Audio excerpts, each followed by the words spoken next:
Hi all. So I want to take you through what's known as threading text in InDesign. What InDesign is going to do for us if we set it up correctly is accommodate any amount of text that we throw at it. We're going to set up some basic parameters, and then after we've done that, it won't really matter if we dump in 10 pages or 10,000 pages. InDesign is going to accommodate it all according to those rules and regulations we set up initially. So this should look fairly familiar to you. We have the Yestermorrow booklet set up. We have a single page. We've already applied the ruler guides. If you don't know how to do this, take a peek at the blog and the previous video posts to get to this particular marker in the series, and then pick up with this video. So the first thing we're going to do is go up to master pages.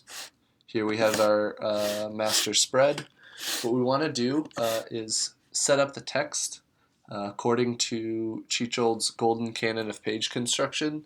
On the blog, it references a ratio of 1:2:1, and that is in relation to the recto page, the right page. And what that means is, in your division of 9, you're going to leave 1 row up top, 2 columns on the right, 2 on the bottom, and 1 on the left. So 1, 2, 2, 1. We're going to use that to create a text frame. So I'm going to go over here to my type tool, click and drag, and I'm going to set up a box that gives us a margin of that 1:2:1. And there we are. So we've got that margin set up.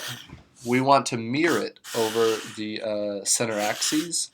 So on the verso side, the left side, it's 1, 1, 2, 2. There's a couple ways you can do this. We could simply grab the type tool, make another box that mirrors this, or we can use a shortcut, which is to hold down the Option key when we're using the direct select tool, that black arrow.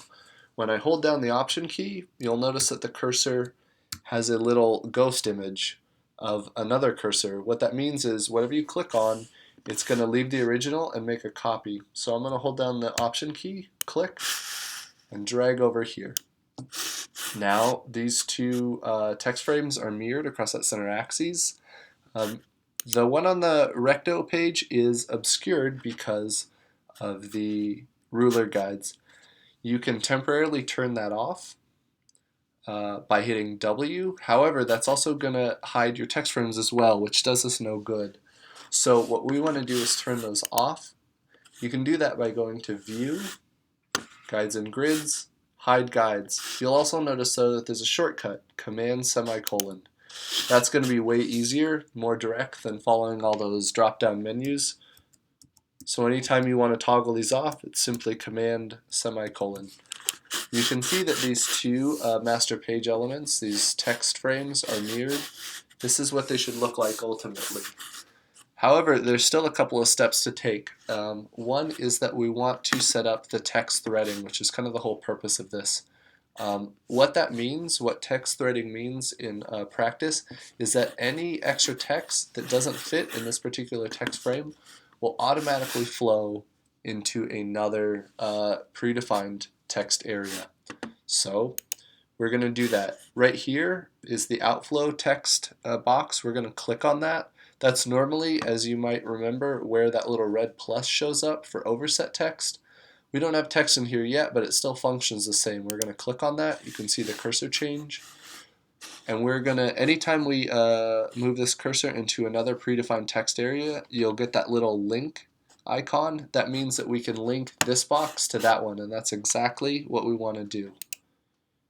So these two are linked. However, there's not a good visual representation of that now, and what can happen is later your text will start behaving weirdly, you don't know why, and it will be because your text frames are linked. There's a way to visually represent that by going up to View, Extras, and then Show Text Threads. And when we do that, we get this nice little visual reminder that these two are linked. You don't have to turn that on, but I always do. It's just a nice little, again, reminder that these two are now joined at the hip. Excuse me. One other thing we want to do while we're up here is click this. This is to make the story the master's primary text flow. It's a little complex to explain how that's going to manifest later, but that's going to allow us to apply the masters and secondary masters like a B master or a C master and affect the elements on the actual document pages. Again, if you don't understand it quite yet, it'll all be made clear in the future, but we want to make sure that's on and we get that nice little arrow letting us know that this is the page's primary text flow.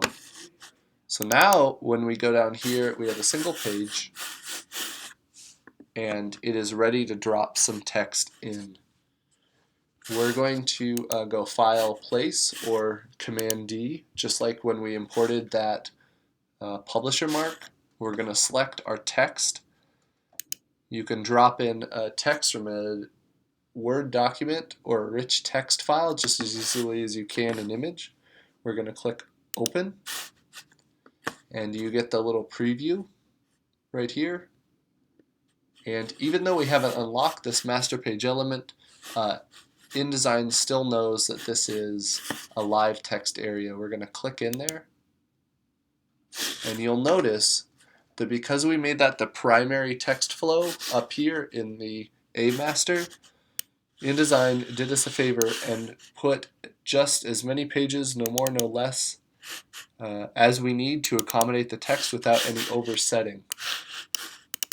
That's really the power of Indesign and its ability to thread text. It's right there. It'll automatically reflow the document to accommodate anything you throw at it. In the next video, we'll talk about how to get rid of extra pages should those become apparent through the application of paragraph styles. We'll also discuss how to apply paragraph styles. Take a peek at that one in the next video.